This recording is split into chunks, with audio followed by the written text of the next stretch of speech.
Start. उपाध्यक्ष महोदय, संयुक्त राष्ट्र विश्व शांति की सुरक्षा के लिए जिम्मेदार है और सारी मानव जाति की उम्मीदें लगी हैं। पूर्णविराम।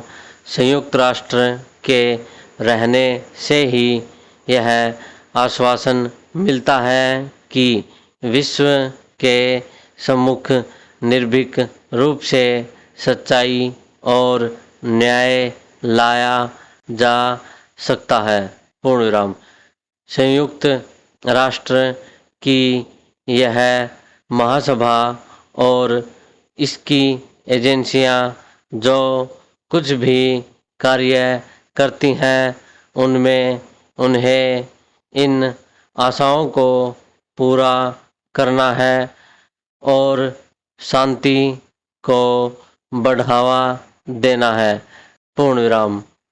भारत के पहले प्रधानमंत्री पंडित जवाहरलाल नेहरू ने इस महासभा के सम्मुख भाषण किया था और कहा था कि अमीर और गरीब देशों के बीच ज़्यादा से ज़्यादा आर्थिक सहयोग बढ़ाया जाए। पूर्णविराम। व्यापार और विकास के विषय पर 2 बड़े अंतर्राष्ट्रीय सम्मेलन भी आयोजित किए गए थे। पूर्णविराम।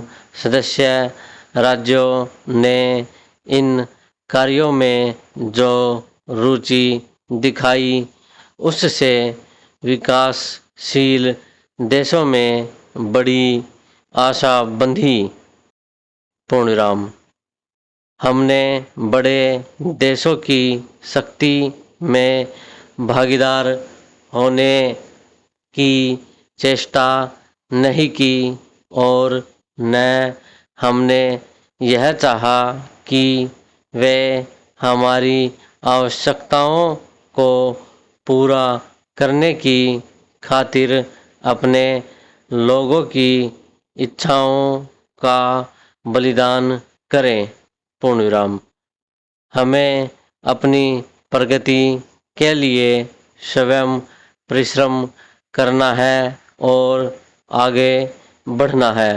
पूर्णविराम। लेकिन हमने परिवर्तन का कोई जादू हो जाने की आशा नहीं की। पूर्णविराम।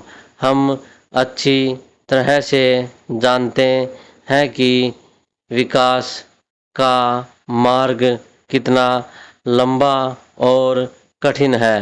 पूर्णविराम। हम इतना जरूर चाहते हैं कि लोगों की अमूर्त इच्छाओं को समझा जाए, जो कि बहुत अरसे तक विदेशी दास्तां में रहे हैं। पूर्णविराम। पहरा। खेद की बात है कि आर्थिक सहयोग की दिशा में कोई प्रगति नहीं हुई और न राजनीतिक क्षेत्र में अंतर्राष्ट्रीय सहयोग की दिशा में ही कोई उल्लेखनीय प्रगति हो सकी है। पूर्णविराम। इस असफलता के बहुत स्पष्ट कारण है। पूर्णविराम। राजनीति पर आर्थिक और फौजी शक्ति का प्रभुत्व बना रहा। पूर्णविराम। नीति बनाते और उस पर अमल करते समय अब भी यह ख्याल रहता है कि प्रभाव क्षेत्र कैसे तैयार किया जाए। पूर्णविराम। अन्य राष्ट्रों को अपने मंसूबों में डालने की इच्छा से ही प्रयत्न किया जाता है और इससे अविश्वास के बीज बोए जा रहे हैं। पूर्णविराम।